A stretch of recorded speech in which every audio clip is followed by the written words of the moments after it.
You're terrible. Apologize to the chief right now. I had no idea you were this kind of person. Lance, the chief, smirks behind Mike, the department head, who's disappointed in me. I threw Lance's cake, which he had given me as a promotion gift, into the trash. Certainly, under normal circumstances, my behavior would have been appalling, but I couldn't take it anymore. In a way, I guess you could say that I couldn't care less about anything anymore. Sir, can you say the same thing when you see the plate under the cake? To that, the manager said, What? And he raised his eyebrows at me. I am Dan, a 33-year-old company employee. I belong to the sales department of a small to medium-sized company.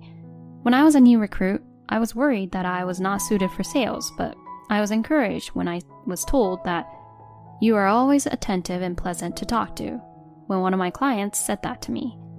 I still don't have confidence in my sales talk, but I'm going to keep working on it. I kept that feeling in mind and devoted myself to it day by day.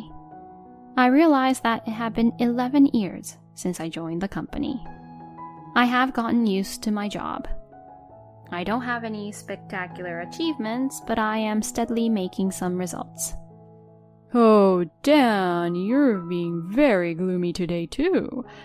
When you're around, the atmosphere in the department gets really gloomy. As soon as I arrived at the office, the section chief, Lance, started talking to me in a loud voice. I was fed up with what Lance would say to me. Good morning, Chief. I greeted him with a blank expression, and the chief raised his voice in an exaggerated manner. Ah, I'm gloomy now because of you. This must not be my lucky day. Then don't talk to me is what I think in my mind. The chief came to this department about 2 years ago. He was normal for a while, but for some reason he started harassing me, and I am having trouble dealing with it. The reason he started to harass me is probably because I warned him that he was making a pass at a woman who works at the reception desk. However, I didn't want to believe that a man like him would harass me for such a petty reason.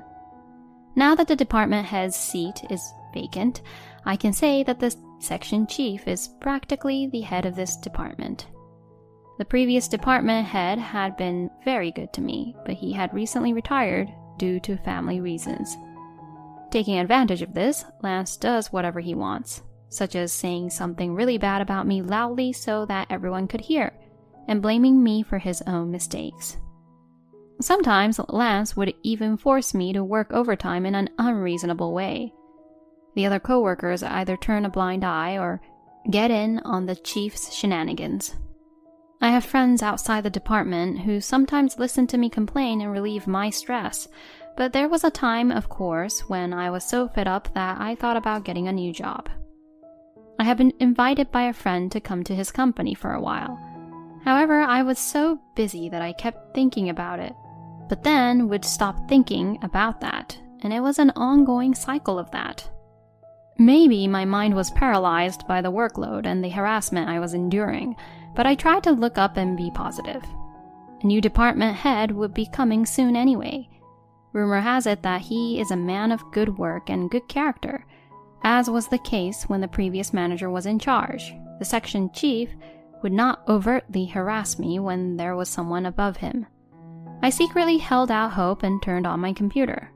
The new department head, Mike, is as serious and sincere as the rumors say. He pays attention to details and treats us employees with care.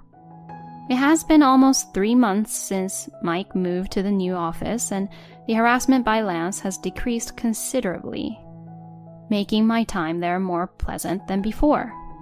However, just because the blatant harassment has decreased, the harassment itself continues, such as Lance hiding my personal belongings and saying something rude as we pass each other. I guess that's because work-related harassment runs the risk of being immediately noticed by Mike. I wish Lance would just stop all of his bullying.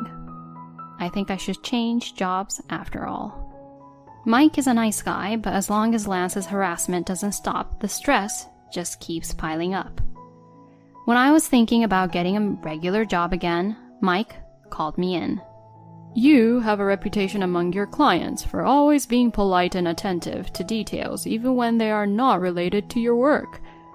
I had only been with the company a short time when I was transferred, but I was impressed by your earnestness." I didn't understand the meaning of what Mike was saying. He began to smile at me. "You should be receiving the letter of appointment soon. Congratulations, you've been promoted as the leader. I heard that the previous manager had been pushing for your promotion to be a leader for some time." The unexpected words made me freeze, and I said, "Thank you very much for your recognition," and shook his hands. It was the first time I had ever been told something like this, and it gave me hope that I could still do my best. I was thinking about changing jobs just a few minutes ago, but I couldn't help but be happy about this news. On my way back to my desk, Lance saw me and glared at me. As we pass each other, he places his hand on my shoulder. "You've been promoted as the leader, huh? Congratulations. That's great, isn't it? You're the leader, huh? I guess then you'll be the next section chief? Please, don't push me to the side, okay?" His tone is joking, but his eyes are not smiling at all. "Oh, no way, sir. I'll do my best in the future." I replied awkwardly, and he nodded his head and walked away. At that moment, I had a flash of realization. Yes, being a leader means that I will be working under the direction of the section chief in many situations. The leader often stands between a section chief and his subordinates. The word promotion had been making me happy, but it brought me back to reality at once, and I went back to my desk and held my head in my hands. And a few days later, as soon as it was time for break, Lance came to my desk. As I was getting ready, he smiled at me and said, "I prepared a cake for your promotion. I know you have a sweet tooth, don't you?" He puts a wrapped box on my desk. It is indeed my favorite food, but the fact that the chief is bringing it to me is scary. "I haven't gotten my letter of appointment yet," I say, but he shakes his head. "Come on, it's already decided, isn't it?" My colleagues gathered around and agreed with him, saying, "That's right." I glanced over and saw Mike smiling at me. Mike knew nothing about what was happening between Lance and I. Lance and everyone else were smiling, but I knew that this was the look Lance always had when he was harassing me. "This cake is worth $500. I was so taken aback by his smugness that I couldn't help but raise my voice. $500? Well, it's a small price to pay for a nice subordinate like you." The people around me were saying, "That's what I'd expect from you, Chief." They were all praising for Lance. Someone said, "Dan, open the box." And then Lance forcefully pushed the box toward me. "I'm so embarrassed. Go home and take your time eating it." "Oh, thank you very much. Then I'll take it home and eat it deliciously." So I get up from my seat saying, "I'll put it in the refrigerator in the break room." I check to make sure no one is in the break room and open the box, and what I saw next made me completely speechless. There is indeed a cake inside, but it looks nothing like those cakes that was sold in the store. Lance probably bought the pre-made cake layer and he just decorated the cream on it. But that's not important. What matters is the large amount of almonds on top and the words written on the plate. "Suffer. You better quit." These words were written in chocolate on the plate. I remembered that I had told Mike and my coworkers at a party a while back that I was allergic to almonds. I didn't think that Lance would really want to congratulate me, but I didn't think he would harass me in such a terrible way like this. "So this is the $500 cake, huh?" I took out my phone, sighed, and took a picture. Then I put the phone away in my pocket and shoved the cake into the trash can, letting my emotions get the better of me. "Do you hate me that much?" I know in my head that it's not right to mistreat someone's gift and food like that, but my feelings were out of control. Dan, is something wrong? At the worst possible moment, I heard Lance's voice and I froze. Lance, who had guessed this situation by alternately looking at me and the trash can, began to open his mouth. Ah, you saw it, didn't you? You couldn't wait any longer, could you? I felt that something bad was going to happen as Lance took a deep breath and raised his voice. What are you doing, Dan? At Lance's loud voice, all my colleagues and Mike gather in the break room. What's the matter, Lance? Shouting so loudly like that? Dan trashed the cake I gave him. In response to Mike's question, Lance sadly points to the trash can in the break room. Mike, who looked a little angry as I expected, begins to yell at me. How terrible! Apologize to the section chief right now. I had no idea you were this kind of person. Lance, the chief, smirks behind Mike, the department head, who's disappointed in me. I threw away Lance's cake, which he had given me as a promotion gift, in the trash. That's a fact. Certainly, under normal circumstances, my behavior would have been appalling. But I couldn't stand it anymore, and I didn't want to put up with it. In a way, this cake made me feel like I didn't care about anything anymore. Sir, can you say the same thing when you see the plate of cake? Mike said, huh? As he raised his eyebrows at me. You can't even see the plate because it's all messed up. I shook my head at what Lance said. Not really. In fact, I took a picture of it. Saying that, I took out my phone and had Mike take a good look at the picture of the cake I had just taken. I'm really glad I finished taking the picture before the chief came over. The section chief then let out a small crap. Then Mike silently takes off his jacket, rolls up his shirt sleeves, and sticks his hand in the trash can. He then picked up a few pieces of the broken plate and laid them on the desk. There were a few missing parts, but the plate was on the desk with almost the same words as the picture. The simple words, "Suffer, you better quit," seems to say something. Suffer from allergies, you better quit the company. I guess that's what it meant. Mike slowly turned around and quietly said, It looks like you're the one who should apologize, Lance. As if this was an opportunity, I said this sadly. The chief knew I was allergic to almonds, and this is just too much. If I'm not careful, it could kill me. Then I continued. It's true that I shouldn't have mistreated the food, and I regret that I was so emotional about it. However, I have been enduring harassment from the section chief and my co-workers for a long time, and I have reached the end of my patience. I had revealed that I had been harassed by Lance and his cronies until now. After washing his hands covered with cream and almonds under the sink, Mike stared at Lance with a sigh. Perhaps thinking it was a bad idea, Lance began to rant and rave. Dan, what the hell are you talking about? I just thought it was a good opportunity for me to help you overcome your allergy. And it's outrageous that you thought I was harassing you. I'm sure it's all a misunderstanding. I always act with you and everyone in my mind. Do you have any proof that I'm harassing you? I try hard not to laugh at the way he stammers out bitter excuses. His excuses are too bitter, and he really doesn't take my allergies seriously. In the first place, Lance must have been hoping that I would see the cake after I got home and, if possible, resign from the company due to mental shock. I mean, didn't he say it was a $500 cake? It's homemade no matter how much you look at it, right? The section chief responds to the whispering of employees around him. What? Of course, it means that my handmade cake is worth $500, duh. It was prepared by the boss to reward his own subordinate. As the section chief piled on more bitter excuses, I couldn't help but giggle. I guess he wanted to impress people around him when he lied about having prepared a $500 cake. I mean, Lance did look like he was in a good mood after being praised a lot by his colleagues for the cake. I have plenty of evidence.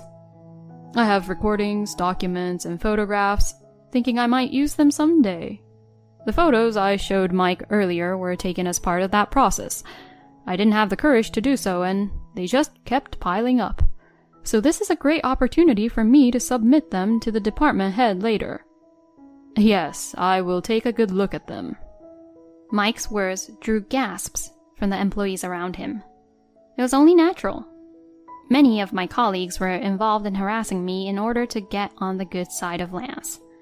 Among the evidence, of course, there were many voices and photographs of such people. I didn't keep records in the beginning, but that was probably more than enough. As for the coworkers who turned a blind eye, it may be difficult, but since the story has become this big, I don't think there will be no blame whatsoever.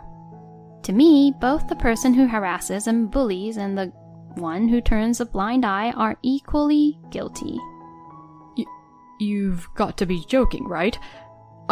I was just trying to be your boss, educating subordinates like you.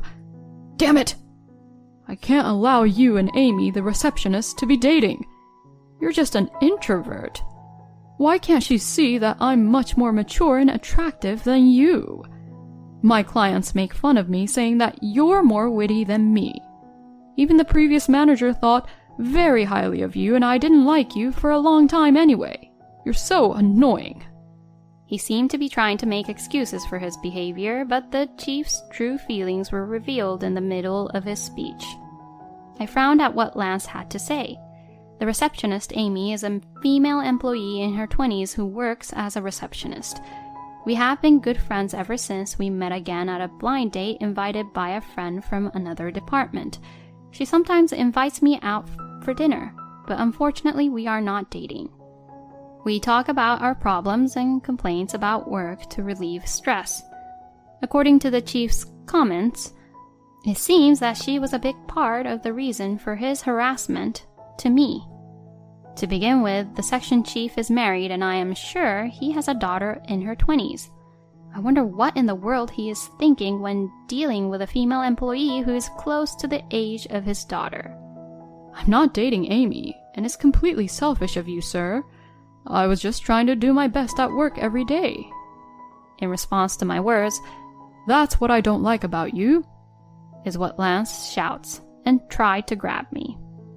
As expected, my coworkers said, "Chief, you can't do that," and they rushed to stop him. I couldn't think of any reason why you were harassing me. I was worried about it all the time. I thought maybe I did something without knowing it. But when I heard the actual reason that you just had a grudge against me, to be honest, I was surprised. Oh, and about Amy, since she was worried that you were being so persistent, please stop making a pass to her. At my words, I heard one of the female employees say, "Chief, you're creepy." Then Lance glared at the crowd of colleagues. And just as Lance was about to speak, Mike, who was watching everything between the both of us, interrupted him. "Lance, this is not looking good. You seem to think that allergies are nothing, but if you're not careful, it could kill you. My wife is allergic to carrots, so I know exactly what I'm talking about. Besides, I'm filled with disbelief that other colleagues are also involved. Why didn't anyone stop it?" Now that Mike's anger has been directed at them, my colleagues have all gone quiet, and there is no one to protect the section chief anymore. Lance is biting his lip in frustration. "I'm sorry I didn't see what was happening, even though I've only just been transferred. It must have been hard for you." I shook my head at the manager's apology.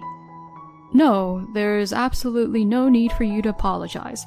I've gotten over it, or rather, I feel really refreshed. In a way, it may be thanks to the chief's cake." As I glanced at the chief as I said this, he must have misunderstood, but his expression brightened. I think he was just reacting to the words thanks to the chief. However, the moment he saw my expression, he turned pale. Later, Mike reported about Lance's harassment to his superiors. As a result, Lance and other of my colleagues were punished with transfers, demotions, pay cuts, and warnings accordingly. I have now resigned from the company and I am helping out at a video game company that a friend of mine founded. My salary has been reduced, but I enjoy working there every day. And because I quit that company, I was able to make up my mind to sue Lance. I imagine he must be having a hard time now that he has been demoted and transferred, and is now being sued by me. I am currently in discussions with my lawyer for it, but it may only be a matter of time before Lance quits the company. When I turned down the promotion and made up my mind to quit the company, I apologized sincerely to Mike, but he shook his head, and instead of getting angry with me, he gave me words of encouragement. I will beat everyone's guts back into shape. Don't worry about here. You do what you want to do. I will always support you. I really appreciate the department head. I don't know what will happen with my current job, but I want to grow into a man like Mike.